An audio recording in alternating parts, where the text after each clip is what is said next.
السلام علیکم، میں ہوں اجاز شیخ۔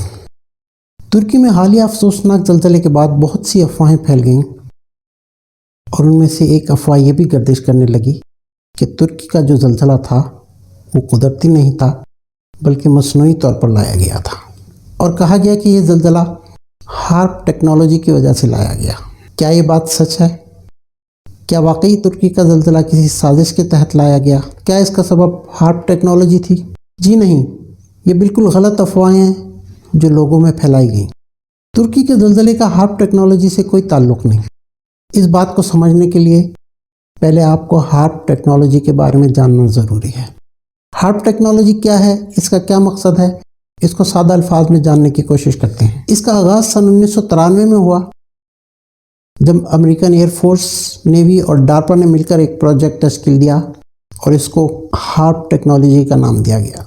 آج اگر کوئی شخص اس پروجیکٹ کو دیکھنا چاہے تو آسانی سے جا کر اس پروجیکٹ کو دیکھ سکتا ہے۔ آپ اس کی ویب سائٹ پر بھی جا کر اس کے بارے میں معلومات لے سکتے ہیں۔ HAARP, high frequency active auroral research program. یہ پروجیکٹ جب شروع ہوا تو ابتدائی سے اس پر بہت تنقید ہوئی کہ یہ پروجیکٹ انسانیت کے لیے بہت بڑا خطرہ ثابت ہو سکتا ہے۔ یہ پروجیکٹ سن 2014 میں نان کلاسیفائڈ پروجیکٹ قرار دے کر الاسکا یونیورسٹی کو منتقل کر دیا گیا۔ اس پروگرام کا بنیادی مقصد موسم کو کنٹرول کرنا ہے۔ اس کا مقصد زمین کے اوپر ایٹماسفیئر کی جو لیئر ہے اس کو گرم کرنا ہے۔ یہ لیئر زمین سے 60 کلومیٹر اوپر سے لے کر 1000 کلومیٹر تک ہوتی ہے اور اس کو آئنوسفیئر کہا جاتا ہے۔ یہ وہ جگہ ہے جس پر ہارپ ٹیکنالوجی کام کرتی ہے۔ اس کے علاوہ اس سے کچھ ایسے فوائد بھی لیے جاتے ہیں جس سے دشمن کو نقصان پہنچایا جا سکے۔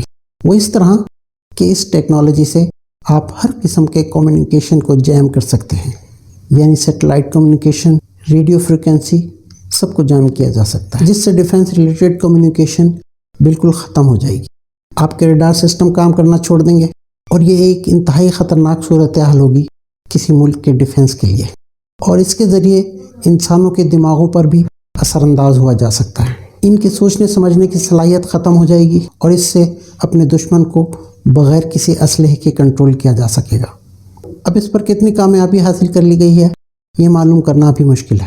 تو آپ یہ تو سمجھ گئے ہوں گے کہ ہارپ ٹیکنالوجی زمین کے اوپر والی لیئر یعنی کہ آئنوسفیئر پر کام کر رہی ہے۔ اس لیے زمین کے اندر زلزلوں کو کنٹرول کرنا ہارپ ٹیکنالوجی کا ڈومین نہیں ہے، لیکن انسانوں کے بعض کام ایسے ہیں جو زلزلوں کا باعث بن سکتے ہیں۔ وہ کون سے کام ہیں، اس کا ذکر ہم آگے چل کر کریں گے۔ زلزلے آتے کس طرح ہیں، ان کی کیا وجہ ہوتی ہے، یہ کیوں آتے ہیں، زلزلے سے ہونے والے ممکنہ نقصانات سے کیسے بچا جا سکتا ہے، آئیے یہ سب جاننے کی کوشش کرتے ہیں۔ زمین کی ساخت کو سمجھا جائے تو اس کے سب سے اوپر والے حصے کو کرسٹ کہتے ہیں اور اس کے نیچے جو حصہ ہوتا ہے وہ مینٹل کہلاتا ہے۔ زمین کی سب سے اوپر والی لیئر یعنی کرسٹ چٹانوں کے بڑے بڑے ٹکڑوں سے مل کر بنی ہوئی ہوتی ہے جنہیں ہم ٹیکٹونک پلیٹس کہتے ہیں۔ کرسٹ کی نیچے والی لیئر مینٹل کہلاتی ہے۔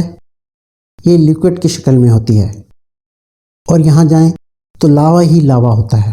جیسے کہ میں آپ کو بتا چکا ہوں کہ زمین کے سب سے اوپر والی لیئر یعنی کرسٹ سلیبز کی شکل میں ہوتی ہے اور ان سلیبز میں مختلف ڈویژنز ہوتے ہیں۔ سلیبوں پر مشتمل کرسٹ کی یہ پلیٹس ٹیکٹونک پلیٹس کہلاتی ہیں۔ ان کی گہرائی 10 سے لے کر 160 میل تک ہوتی ہے۔ یہ ٹیکٹونک پلیٹس مسلسل موو کرتی ہیں۔ یہ ایک سال میں 1 سے لے کر 20 سینٹی میٹر تک موو کرتی ہیں۔ جب یہ پلیٹس موو کرتی ہیں تو مختلف قسم کے زلزلے آتے ہیں۔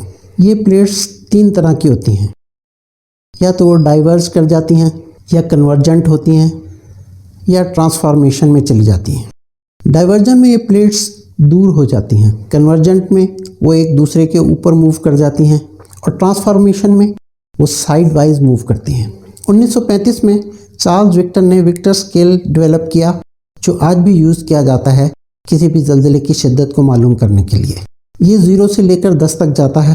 0 سے لے کر 4 یا 5 ریکٹر اسکیل کے زلزلے بہت کم شدت کے ہوتے ہیں اور بہت معمولی سا احساس ہوتا ہے کہ زلزلہ آیا ہے، بلکہ 2 یا 3 ریکٹر اسکیل کے زلزلے تو صرف مشین سے ہی معلوم کیے جا سکتے ہیں، انسانوں کو ان کا احساس نہیں ہوتا۔ 6 یا 7 ریکٹر اسکیل سے اوپر کے زلزلے بہت تباہی لاتے ہیں، اور 6 یا 7 ریکٹر اسکیل کے زلزلے بہت خطرناک ہوتے ہیں اور ان سے بلڈنگز گر سکتی ہیں، اور 8 سے اوپر کے زلزلے بہت زیادہ تباہی لاتے ہیں اور ان سے شہر کے شہر تباہ ہو جاتے ہیں۔ ریکٹر اسکیل 9 کے زلزلے 300 سال میں ایک مرتبہ آتے ہیں، اور ریکٹر 10 اسکیل کے زلزلے 1000 سال میں ایک مرتبہ ہی آتے ہیں۔ پاکستان میں 2005 میں جو زلزلہ آیا تھا وہ 7.6 اسکیل کا تھا۔ یہ مظفر آباد کے علاقے میں آیا تھا۔ یہ اتنی شدت کا زلزلہ تھا کہ اس نے نہ صرف پاکستان بلکہ افغانستان، تاجکستان، انڈیا اور چائنا تک کو اثر انداز کیا۔ اس زلزلے میں 87,350 جانیں ضائع ہوئیں۔ اس میں 1,40,000 لوگ زخمی ہوئے اور 35 لاکھ لوگ بے گھر ہو گئے۔ اس زلزلے میں اسکول کی عمارتیں گرنے سے 19,000 بچے مارے گئے۔ آپ کو پتہ ہے کہ ہر سال تقریباً 10 لاکھ زلزلے آتے ہیں۔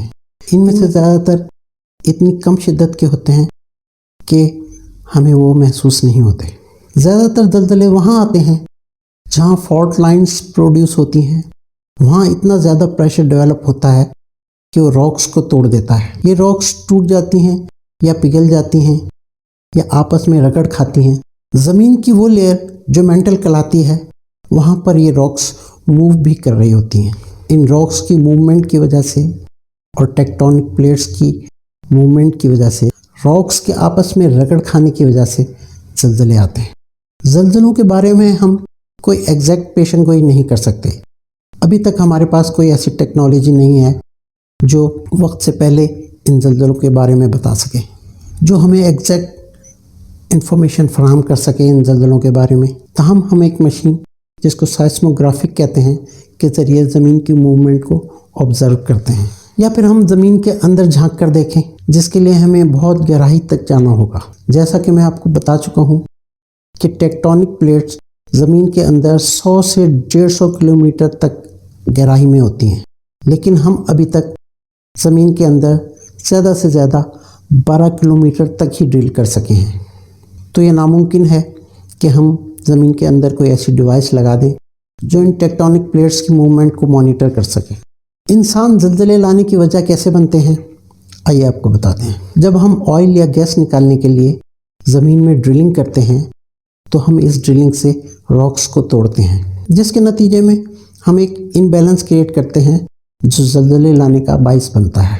لیکن جو بات سب سے زیادہ خطرناک ہے وہ ہے نیوکلیئر ایکسپلوژن۔ آپ کو پتہ ہے کہ اب تک امریکہ نے 1000 سے زیادہ نیوکلیئر ٹیسٹ کیے ہیں، اور یہ ٹیسٹ انہوں نے خلا سے لے کر زمین کے اندر تک کیے ہیں۔ یہ سب ٹیسٹ وہ 70 کی دہائی کے شروع میں کر چکے تھے، لیکن بعد میں ایٹمی عدم پھیلاؤ کے معاہدے پر دستخط کرنے کی وجہ سے انہیں یہ روکنے پڑے۔ اس کی ایک مثال میں آپ کو دیتا ہوں۔